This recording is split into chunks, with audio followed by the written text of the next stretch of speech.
Hi! അപ്പോൾ നമുക്കിന്നേ homemade air dry clay ഉണ്ടാക്കിയാലോ? എന്നാലിത് ഇതുപോലത്തെ ഒരു കപ്പ് നിറച്ചും പശ എടുത്തോളൂ കേട്ടോ. പശ ഒരു കപ്പിന് പശയാണെങ്കിൽ അതിലേക്ക് 2 സ്പൂൺ വിനീഗറും 2 സ്പൂൺ കോക്കനട്ട് ഓയിലും ചേർക്കുക കേട്ടോ. കോക്കനട്ട് ഓയിലും ചേർത്ത് നന്നായി മിക്സ് ചെയ്യുക. നേരത്തെ പശ എടുത്തില്ലേ ആ ഒരു കപ്പിന് എന്താക്കുക കോൺഫ്ലവർ എടുക്കുക. കുറച്ചീച്ചിട്ട് നന്നായി ഒന്ന് ഇളക്കി ഇളക്കി ഈ ഒരു ടെക്സ്ചർ ആവുന്നത് വരെ നല്ലോണം ഒന്ന് ഇളക്കി കൊടുക്കുക.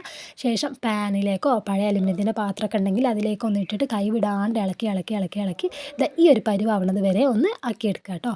ഞാൻ ഉണ്ടാക്കുന്ന വീഡിയോ എടുത്തപ്പോൾ മിസ്സായി പോയിട്ട് അതാണ് ഇടാത്തത്.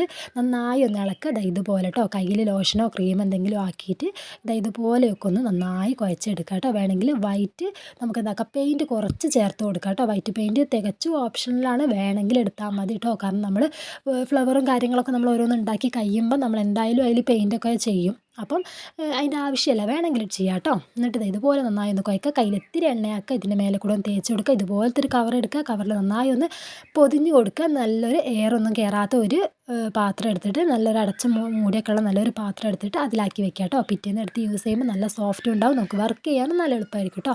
അപ്പം നമ്മളെ ക്ലേൻ്റെ പണിത ഇത്രയേ ഉള്ളൂ കേട്ടോ. എളുപ്പമല്ലേ? എന്നാലേ വേഗം ഉണ്ടാക്കി വെക്കിക്കോളി, വെറുതെ പൈസയും കൊടുത്ത് കടയിൽ നിന്ന് വാങ്ങണ്ട കേട്ടോ.